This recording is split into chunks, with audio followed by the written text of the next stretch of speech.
आज हम यमुनानगर ज़िले के बारे में जितने भी महत्वपूर्ण प्रश्न हैं वो सारे करने वाले हैं। और साथियों, ये जो वीडियो आपको हरियाणा सीटी के अंदर काम आने वाला है। तो जो भी बच्चे, जो भी साथी हरियाणा सीटी की तैयारी कर रहे हैं वो इसको बड़ा ध्यान से देखें, सुने, क्योंकि आपका हरियाणा जीके में यहाँ से 1-2 नंबर डेफिनेट है आपका क्लियर होगा। तो चलिए स्टार्ट कर देते हैं। आज हम बात करेंगे यमुनानगर ज़िले की। तो साथियों, यमुनानगर ज़िले का हरियाणा सीटी में लगभग 1 या 2% ज़रूर आता है। पिछले एग्ज़ाम आप उठा के देख लीजिए, वहाँ भी यमुनानगर के जो पर्सन है और उस ज़िले से वो ज़रूर आते हैं। तो सबसे पहले बात करते हैं यमुनानगर ज़िले की। साथियों, यमुनानगर ज़िला है वो यमुना नदी के किनारे बसा हुआ है। यमुनानगर ज़िला है वो यमुना नदी के किनारे बसा हुआ है। और इसका जो प्रमुख इसकी बात करें तो इसका जो उपनाम है वो किस नाम से जाना जाता है? ये पेपर सिटी के नाम से जाना जाता है। इसका जो उपनाम है वो क्या है? Paper city. पेपर में आज तक पेपर सिटी के नाम से हरियाणा की किस नगरी को जाना जाता है? तो वो है साथियों यमुनानगर को। ठीक है, तो पेपर सिटी का आपको याद रखना है। उसकी बात करें, जैसे हरियाणा का गठन हुआ था 1 नंबर को, तो इसका गठन भी क्या हुआ था? 1 नंबर को हुआ था। 1 नंबर 1989 को, यानी 1989 को, 1 नंबर 1989 को क्या था? इसका गठन हुआ था। ठीक है साथियों, अब बात करें इसके अंदर जो मेन चीज़ें मैं आपको बता देता हूँ, जो यहाँ से प्रश्न बन सकता है। ज़्यादा बड़ा नहीं करेंगे वीडियो को हम। इसके अंदर एक है जगाधरी। जगाधरी की बहुत इंपॉर्टेंट है। जगाधरी से संबंधित कोई ना कोई क्वेश्चन जरूर आएगा। अब जगाधरी क्या है? इसकी तहसील है। इधर क्या है? इसकी एक तहसील है। हर जिले में तहसील होती है, तो ऐसी जगाधरी की क्या एक तहसील है। तो जगाधरी में क्या है? तो जो रेल का वैगन है, वो डब्बा वगैरह होते हैं, उसकी कोच मतलब वो फैक्ट्री है। उसके बाद बात करें जगाधरी, जगाधरी में मंदिर भी हैं। कौन कौन से मंदिर मैं आपको बता देता हूँ। एक तो क्या है जो अपना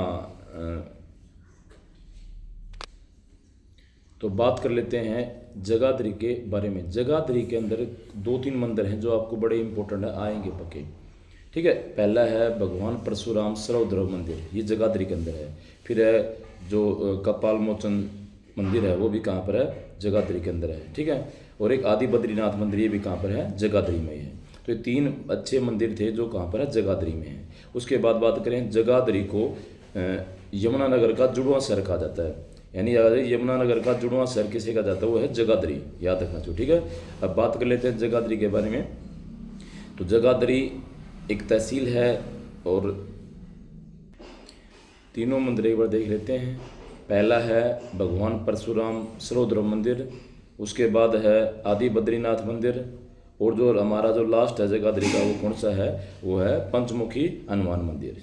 ठीक है साथियों, ये थे मंदिर के बारे में। अब बात करते हैं यमुनानगर के जो मेले हैं। यमुनानगर में 2 मेले बड़े जो खास हैं वो लगते हैं। पहला जो मेला है हमारा यमुनानगर का, वह कपाल मोचन, कपाल मोचन का जो मेला वो लगता है। दूसरा पंचमुखी हनुमान का जो मंदिर है उसके ऊपर बहुत बड़ा मेला लगता है। पंचमुखी जो मेला है वो लगता है। तो कपाल मोचन मेला और पंचमुखी मेला दोनों का लगते हैं, यमुनानगर के प्रसिद्ध मेले हैं। ठीक है साथियों, अब आगे बात कर लेते हैं यमुनानगर का पुराना नाम क्या है, इसके ऊपर बात करते हैं। यमुनानगर का जो पुराना नाम है वो, आप देखो ये हमारे जो जितने भी महाभारत कालीन है इनमें क्या, अब आज के नाम के हिसाब से पहले के नाम कुछ और थे। पहले ये किसी महापुरुषों के नाम से रखे गए थे या किसी विशेष घटना के हिसाब से इनका नाम रखा गया था। तो यमुनानगर का जो पुराना नाम था क्या था? अब्दुल्लापुर था। क्या था? यह अब्दुल्लापुर, याद रखना। यमुनानगर का पुराना नाम क्या था? अब्दुल्लापुर था। क्या था? अब्दुल्लापुर, याद रखेंगे, इसको आ सकता है। ओके, अब लास्ट 1-2 बातें और करते हैं इसके बारे में। अब बात करते हैं हरियाणा की सबसे बड़ी शुगर मिल के बारे में। तो यहाँ से पक्का प्रश्न बनने वाला साथियों, हरियाणा की सबसे बड़ी शुगर मिल है वो यमुनानगर में ही है और उसका नाम है सरस्वती शुगर मिल। अब इसका बनने का कारण क्या था? 1933 में इसकी स्थापना हुई थी। बहुत पुरानी मिल है, 1933 में इसकी स्थापना की गई थी। और यहाँ ये जो शुगर मिल बनाने का मेन कारण था, यमुनानगर में गन्ने का सबसे ज़्यादा उत्पादन होता है। यमुनानगर में गन्ने का सबसे ज़्यादा उत्पादन होने के कारण ही, क्योंकि गन्ने से क्या बनती है? चीनी मिलती है। चीनी को ही क्या, चीनी वाली मिल क्या बोला जाता है? शुगर मिल बोला जाता है। ठीक है, तो 1933 में सरस्वती शुगर मिल की स्थापना हुई, जो हरियाणा की सबसे बड़ी शुगर मिल है। ठीक है साथियों, याद रखना कि सरस्वती शुगर मिल कहाँ पर? तो वही यमुनानगर में है।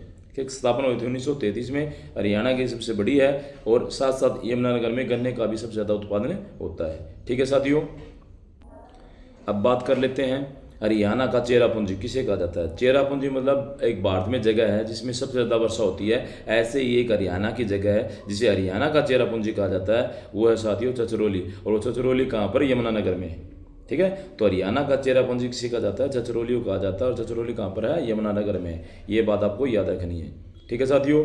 और एक और भी आपको बताना है, एक बुढ़िया ग्राम है, उसके अंदर क्या है,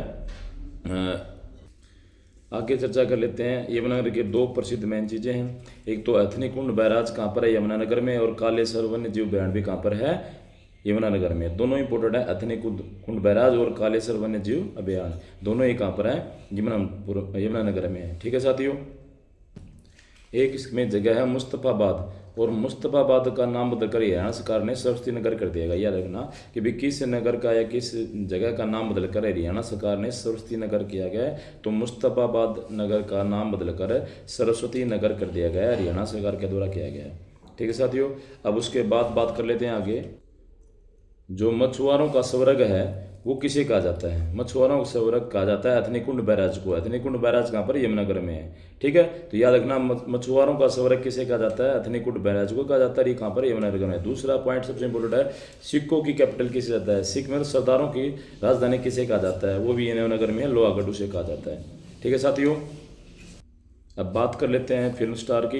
एक बहुत ही महत्वपूर्ण फिल्म स्टार जो संजय दत्त के पिताजी हैं सुनील दत्त, वो भी यमुनानगर से संबंधित हैं, ठीक है।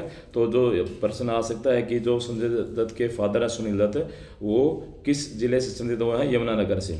अब बात करें तो टोपरा के जो अभिलेख हैं वो भी यमुनानगर से मिले हैं। टोपरा के अभिलेख अशोककालीन थे, ठीक है साथियों। ये कहाँ से मिले हैं? यमुनानगर से मिले हैं, ओके।